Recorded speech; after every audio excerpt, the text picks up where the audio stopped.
Every year prior to a general election year is always very thorny for the sitting government. 2014 into 2015 is very similar to what is happening now, 2018 into 2019. Every decision taken by government is tied to politics, even if it is for the good of all Nigerians. A lot is taking place now, congresses, primaries, and the interesting one is the fact that the All Progressives Congress, APC, at the just concluded primary election in Osun State, came up with a candidate, a standard bearer, to the direct primary, talking about option A4.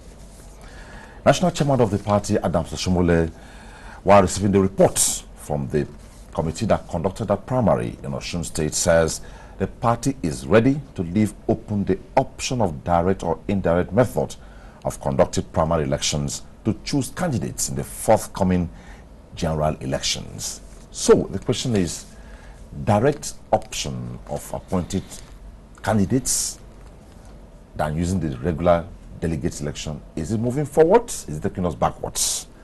That should be a concern for conversation on discussion segment on Inside Today.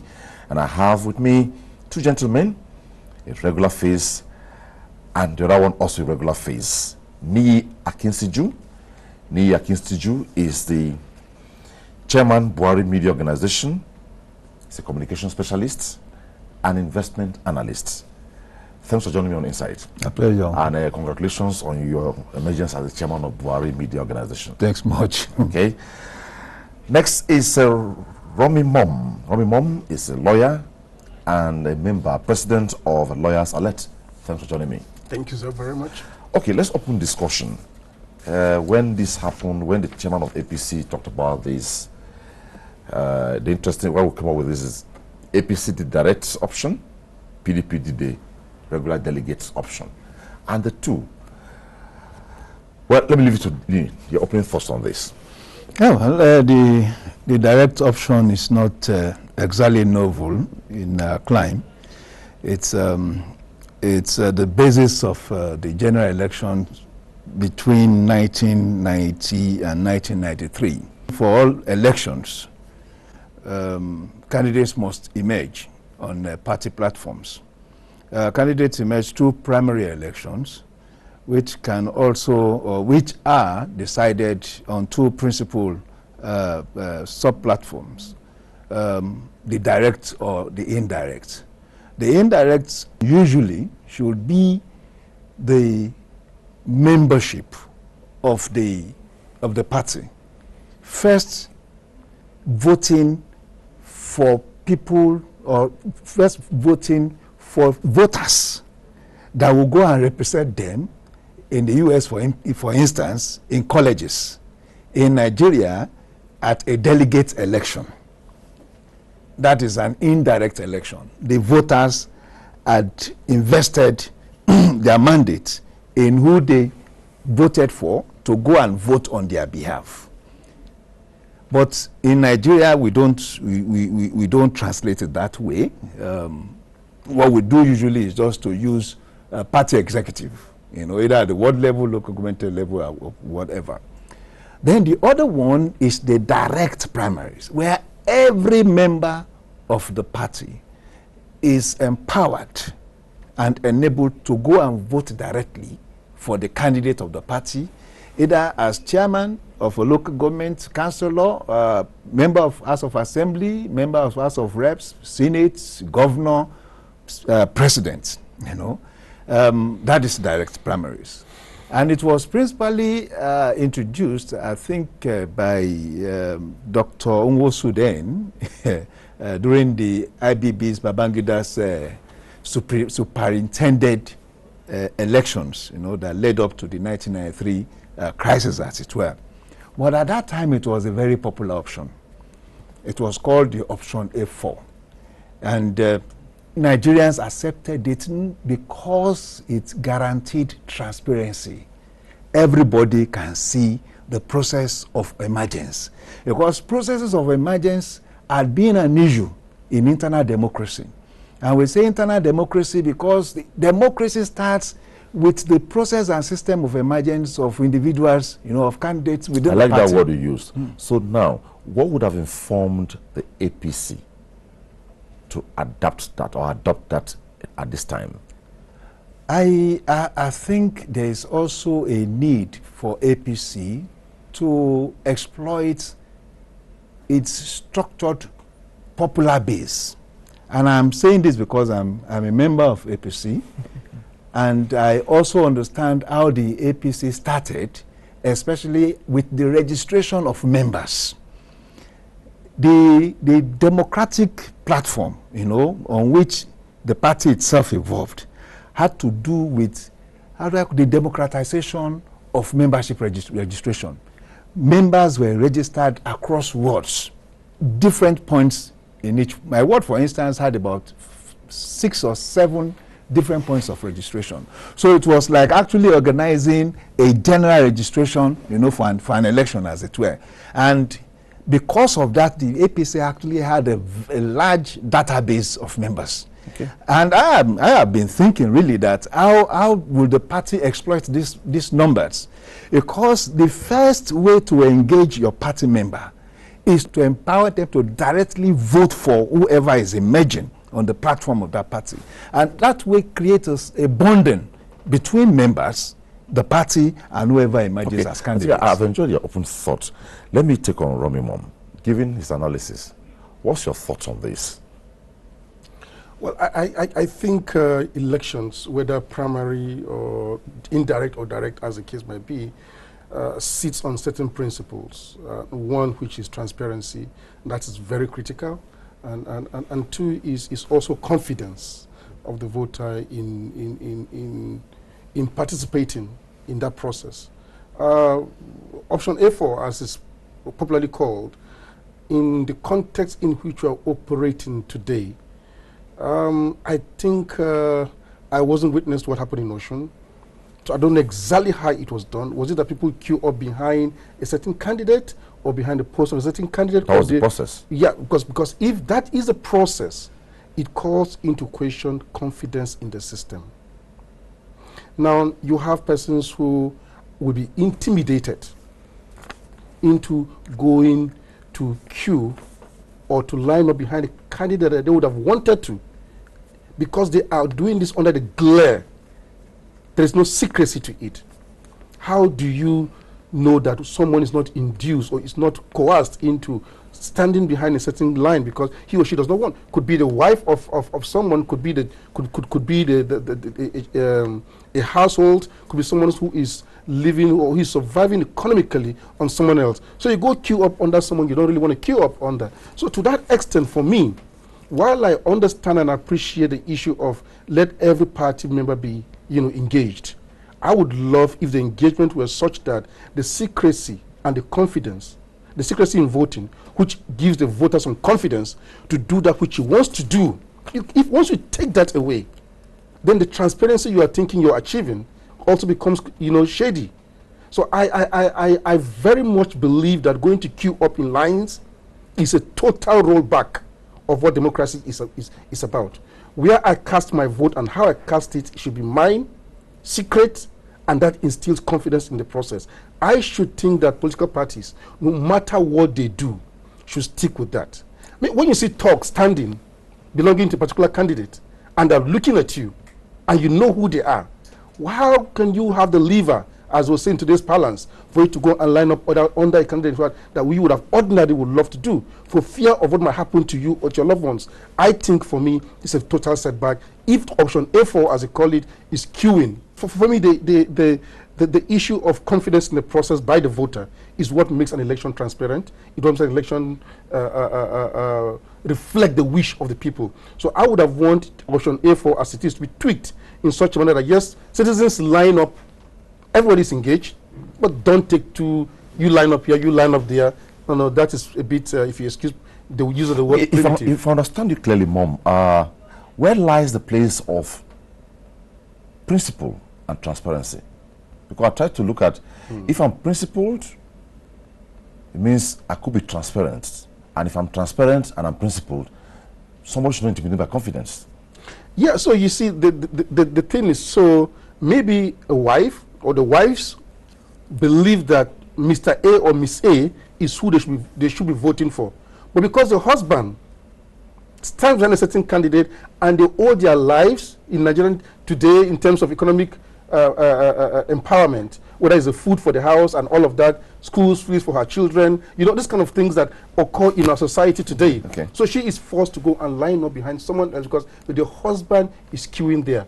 Everybody's an individual with his or her rights. Okay. You can't take that away. But so when you put in certain measures that will have the effect of taking away this from someone, then it's no longer transparent. It's no longer, it's no longer transparent in one word. And I think, for me, that is not something we should go back to in today's, where we are today with elections across the world. Okay, I know this is not a general election we're talking about. I remember vividly a friend in the US, he and the wife had opposing views in terms of who to vote.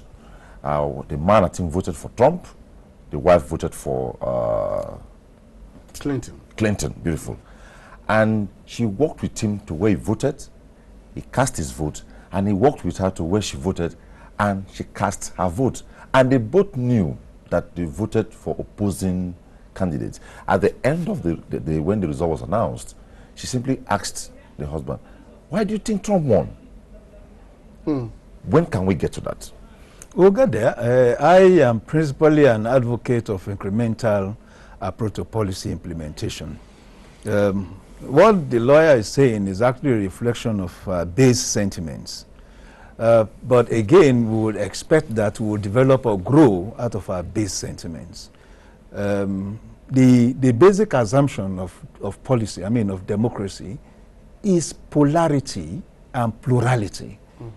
It's assumed that in a given space, different people will have different opinions and different tendencies. And to that extent, the basics of democracy is the aggregation of those different tendencies. That's what is actually called democracy.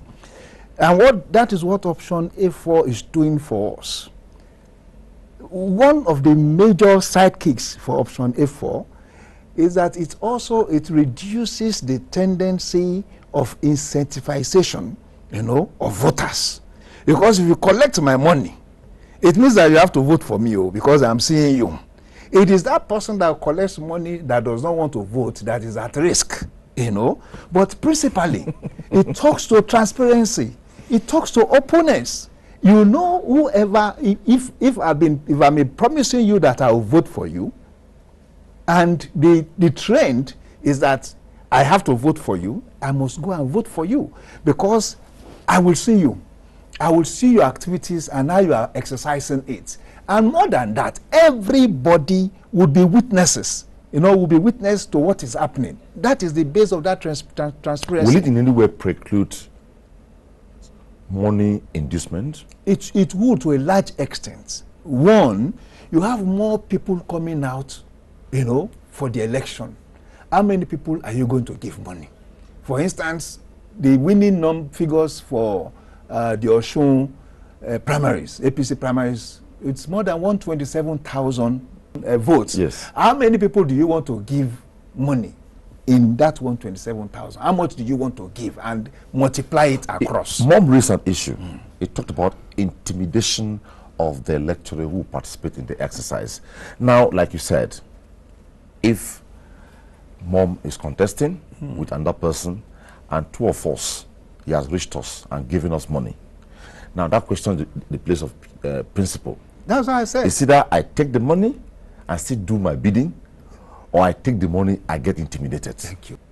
It is no longer about taking the money, because if you take the money and your conscience, is against voting that person, why did you take that money in the first instance? So it's that you don't take and do what you want to do. You do what you want to do, or you go and do it. Okay, Mom wants to come up. Yes. I think we need to be very clear what I'm saying here. I like the direct primaries, where everybody's engaged and everybody's involved. My worry is the two lines that you're going to, because that brings... But how best can they do it? Take one line. Cast your vote, count the votes. Everybody is involved. Everybody's engaged. You don't know who I voted for. I don't know who you voted for. That is the beauty of elections. It's not where you know who I'm going to cast my vote for. You're looking at me. The thugs are looking at me. You don't know what happens back in the communities. It's very bad. Intimidation is real. Party thuggery is real. People look at you, and you have to do what they want you to do. You have to queue up where you don't want to queue up, or you don't go there at all. So secrecy of balloting is cardinal. It's a spirit of election. So it's like removing the spirit from the elections. For me, that is completely, totally unacceptable. Okay, let's move on. And on the issue of money, for heaven's sake, we saw a general election that just happened in Ekiti. There were much more than this was 2 parties and 48 parties coming together to vote one election, but people were still standing and giving money. And what you do is you collect the money, or you vote and show where you thumbprint, you drop, and then you collect your money. So money is not the issue here. When politicians are ready to rig, the monies come from heaven. Wherever it is, it comes out. So just one party won't stop people, giving money and all of that. So I think but that's a topic for another day, even if we may talk about it here. But the issue of money, option A4 will stop the money trend. It doesn't, because we saw what happened in Ekiti, where people voted, showed where they thumbprinted to somebody who was standing close, drop your vote, your vote, come out there, collect your 3,000 or 4,000 as the case might be, and you go home. So okay, let's look at it from that perspective. You want to conclude on yes, this? Okay. People have talked so much, especially the media, and I'm saying I disagree. If you are talking about that the kind of monetization process you are talking about, you must first calculate how much money must be in the economy, of Ekiti on that day.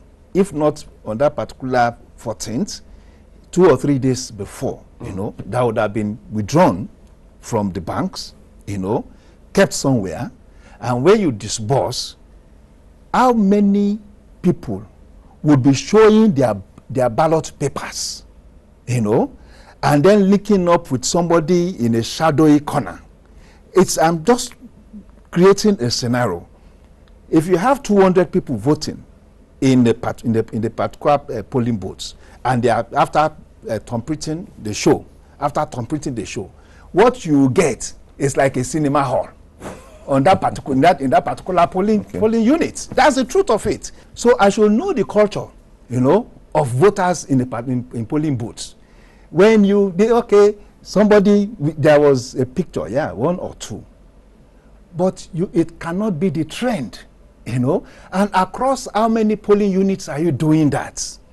And when you do that, you cannot create even a cinematic conception of what is happening around that place. Anyway, I do not agree. Okay, two, the government of that state, sent money to people's account. That is possible. All right. But again, if you have received an alert and you are convinced that this person you want to vote for and is an option for, you can go. But you have received an alert and you don't believe in this person, you have a right. In fact, it deepens the process of our democracy, to say you are not going to vote for this person despite the fact that he has given you money. But going forward, what I pray for, yes, incremental. This is the base for us to move. In 1993, 1992, some of us were even talking about secret open ballot. It will be open. Like what he said. Like what he said. Yep. But let us start first. Let even people know that you should not, whatever you do must be based on principles and philosophy. Nigerians must first imbibe those values. Because even if we go into secret open, it will be the same old thing. I am enjoying this because it is what you see that you get. That's the whole thing about option A4. And everybody can count the numbers of people on the queue. It's 200. It cannot be more than 200 because you have 199 witnesses to that 200 ballot papers, as it were. I mean, votes, as it were. So it is a grassroots engagement with the electoral process. Okay. Now, moving on now, let me take on Mom now. Looking at the delegates option and the direct option, will it in any way make the politician work harder or less? For instance, if I know truly that my money may not deliver me, despite the fact that this process is open, like if they even adopt your advocacy, which is one single line, but an open option where people queue. But on that line, I don't know who me is voting, I don't know who mom is voting, and you don't also know whether I'm voting for the same candidate. But where it is two, it is clear. I'm standing here, and this ballot, every vote here must be for me, every vote here must be for you. So, given the two, which one will make the candidates or the aspirants work harder? I am for general. Really? Any day, yeah. Okay. I think every party member should be involved, and I think it deepens our democracy, makes the whole thing a whole lot much more open, makes the politician work harder, makes them kind of sell the message in which they want everybody to listen to. You see, this is the way it works these days among politicians. You just go there, and what you do is you put up 2-3 posters. I'm interested in these elections, and you wait for when the delegates will be elected. Then you work on the delegates. You are not really concerned about the other members of the party. And that kind of, it kind of limits democracy. It kind of, you know, puts it in a bottle, because you're just trying to reach certain number of persons and talk with them, and then the talk with them simply it's about, you know, what you can, you know, the incentives you can, you know, give. So that persons even within the party that are struggling to be delegates are struggling because they know that when they are delegates on that evening, on that night, is going to be, you know, a party time and all that. So I am much more for I think what APC has done is wonderful. Let the entire party structure be involved. It deepens democracy, it brings everybody into the basket, it makes you convince people of the programs that you have, it makes for better monitoring, it makes for citizens, it gives citizens the option to set an agenda.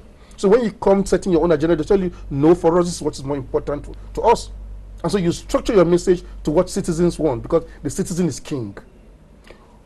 I think it's a wonderful thing. My own worry with this, I've said it earlier, is the intimidation that will follow. I hate to go back to this message of whether option A4 or not. But I tell you, I was in my village weeks ago. These things are, their parties are already, candidates are already out there trying to like get votes. And what they would tell me is that we will rather vote for this person. But this other person, oh my God, he has talks everywhere in this village. So I don't even want them to see me in your house. This fear I'm talking about is real. It's not imagined. And so if the APC will find a way of neutralizing that, so be it. But I don't see how you can get people to line up, especially in our communities, in rural areas, say these are the persons for this, these are the persons for that. And the villager looks across and he sees that man waiting and then just watching. He's not going to do what he wants to do. Believe me, he's going to color the process. I think APC should modify that. It's still not late. There's no point being defensive about this. We are all players in the system of democracy, all stakeholders. The message I want to pass to the APC as a party is that, yes, you're doing a very good thing by getting your entire members involved in this system, but please let the secrecy of balloting be still there. It makes for a better result. Would there be anything wrong if, for instance, based on your line of thought on this program now, other political parties decide to say, okay, fine, we'll do the same? Wonderful. Because I'm advocating this, or I'm throwing this question to you too, because one, the cost effectiveness is there. So will it be wrong for now to say, look, if this thing has been adopted by the APC and we saw it work, unlike the long hours, 2 days, 1 day, counting all that accreditation, it worked within hours, an aspirant became a candidate, a standard bearer. Would there be anything wrong for other political parties to adopt this approach? I think not at all. We will encourage every political party to. It depends on democracy. That's the larger picture. That's the big picture. Like I said, polling politicians go out to talk to people now. They're not talking to delegates who are waiting for what will happen after the talk. They are talking to everybody, every party member, and when you aggregate all the party members, it becomes all Nigerians. And then you're talking to us from the inception. See, there's something about elections. Election is not just voting on that day. Election is even about understanding what the candidate is saying. Because going forward, you might want to monitor what the candidate is doing in office to see whether it tallies with what he was saying or not. You want to see how what he is saying, you know, is factored into policies when they come into power. You want to see how that is factored into budgets. You want to look at implementation so that when the next elections day come, you know how to vote or how not to vote. Okay. So it's very critical. Taking all Nigerians on board from day one, I think, is what should be. And I think that even if you have one line and you count there immediately the election is over, it won't take 2 hours. You do the counting there and then you can announce the result standing there. Okay. It mustn't be 2 lines. Okay, they need for other parties to adopt it, and they need not to have two lines so that people at least have some confidentiality. Well, the Osun election, the Ekiti election is over, though a governorship won now, the main election, not primary. The reports are all over the place that this happened, that happened. Observer groups have come up with all sorts of reports.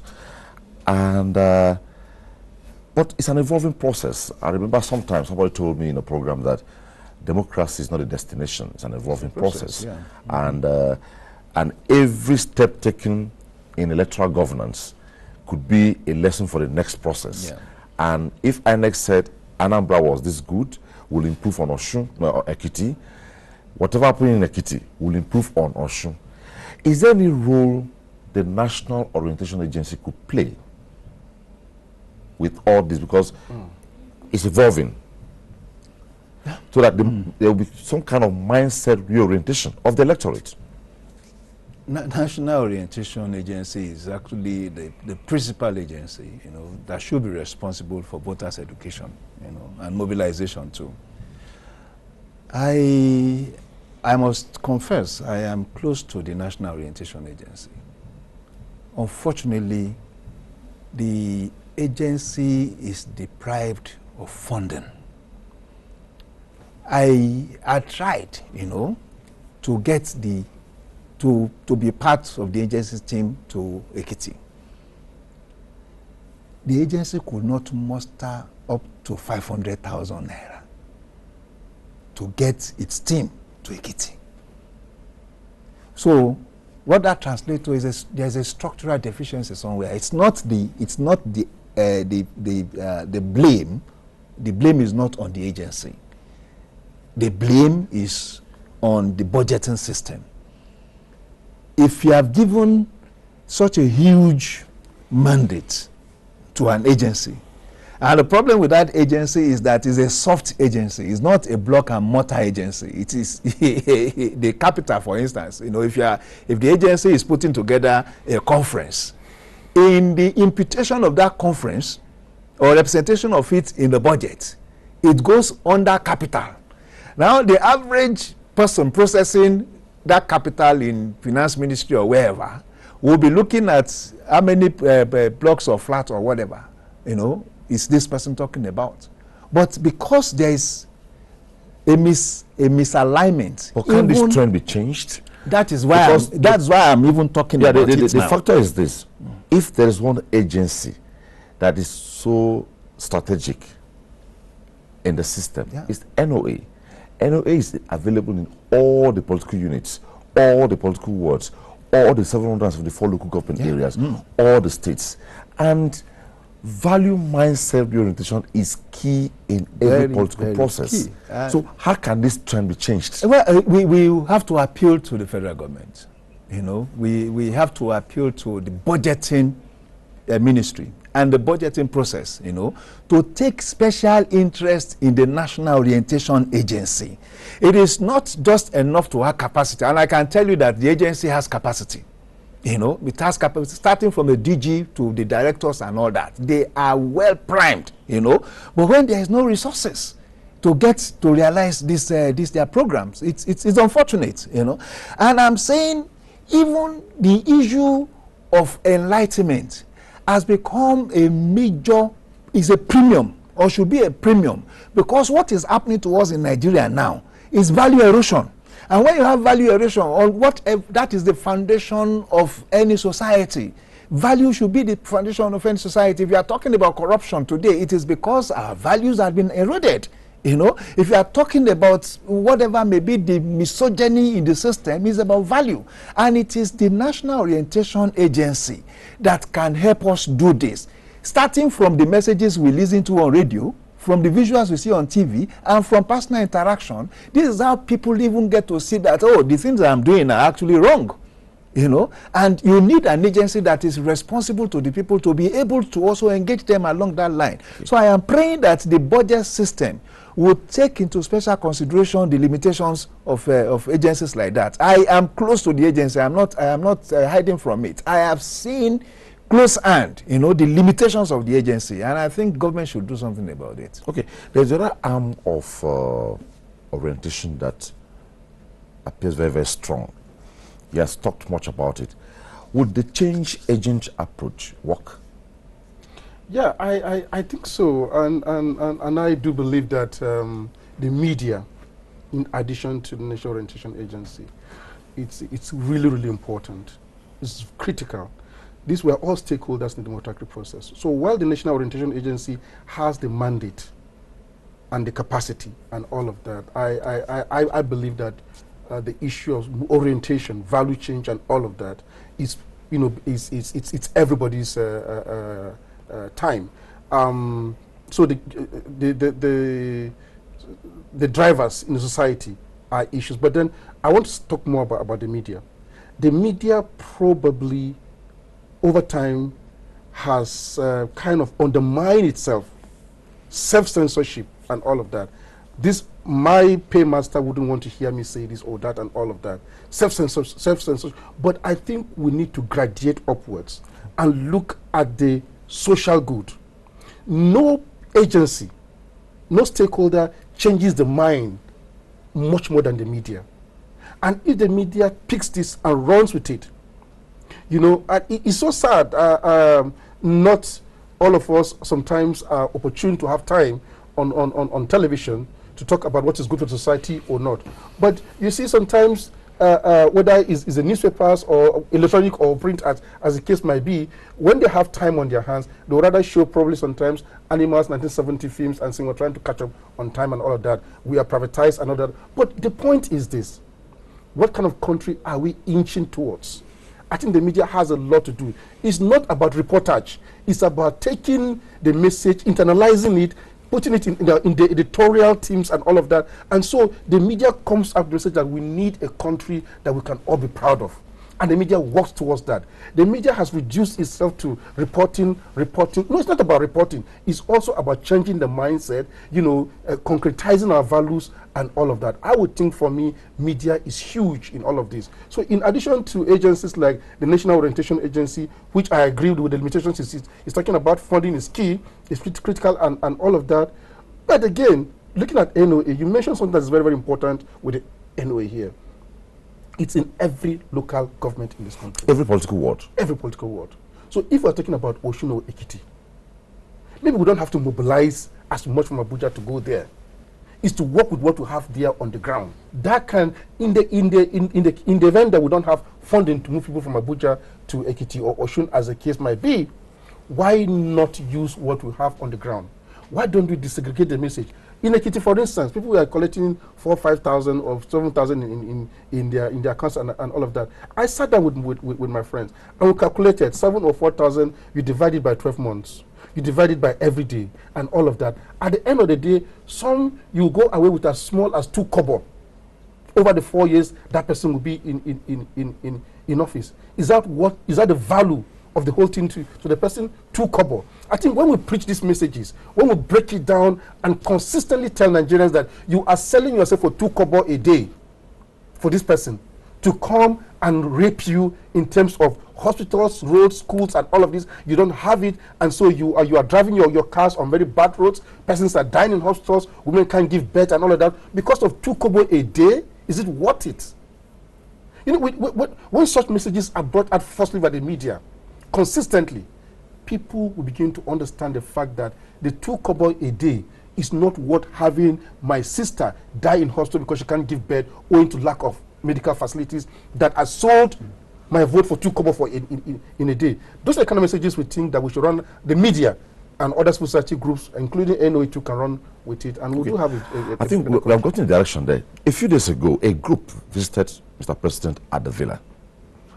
And in his reaction, I think it was a solidarity visit, he said, don't show strength in just collecting your PVC. Confirm your strength with how you use your PVC on the day of balloting. How do you translate this? It is how will this add vent to 2019? It's a very nationalistic, and it's encouraging coming from the president. You know, I heard it, and when I heard it, I must confess that even I became more enthralled with the person of President Muhammadu Buhari. It is not many chief executives, you know, get to encourage voting.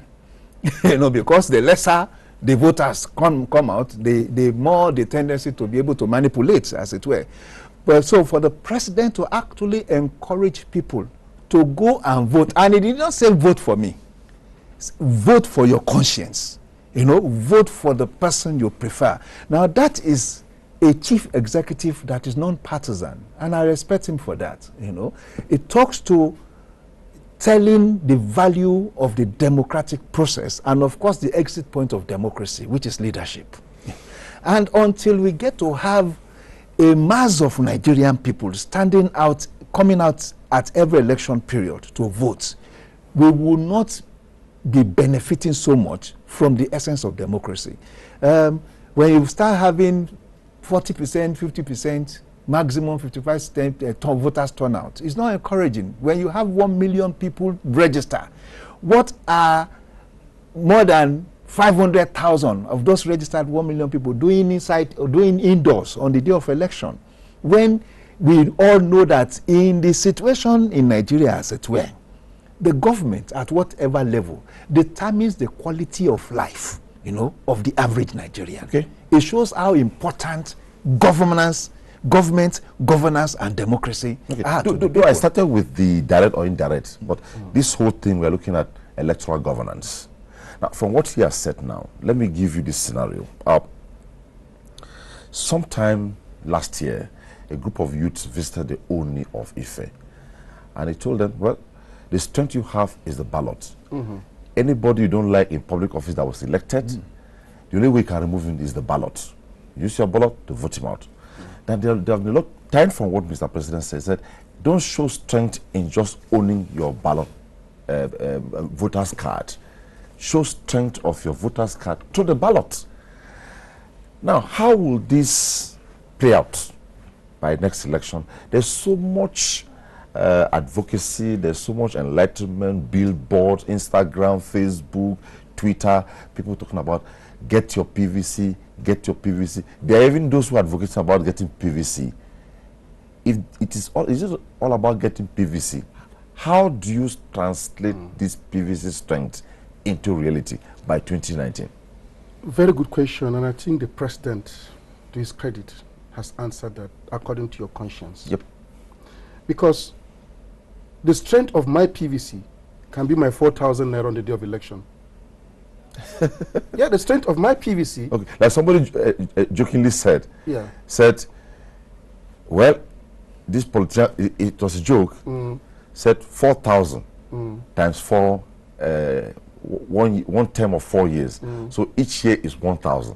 So for every year, he has paid you 1,000, every year 1,000. So, and I'm telling you, just like I said earlier, that we calculated this with my friends back, and we have like 2 kobo, not 2 naira, 2 kobo for a day in the 4 years, and that was even at 7,000, not at 4,000.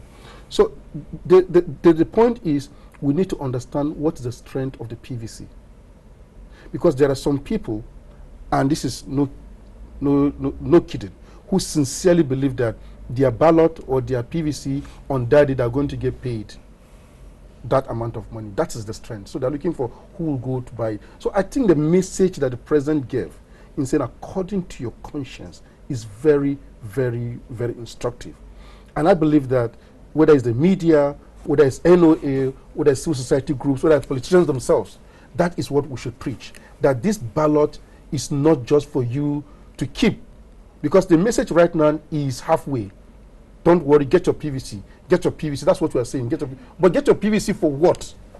Okay. I think we should take the message forward. Thank you, gentlemen. Direct or indirect, delegates conference, all is towards giving us a viral electoral governance in Nigeria. Well, Ni Akinsiju, Chairman, Buhari Media Organization, and investment analyst. It was nice having you. My pleasure. And let me once again congratulate you. Thank you. Romy Mom, always a pleasure chatting with you. President, Lawyers Alert. Thank you very much. That's that on this segment of Insight Today.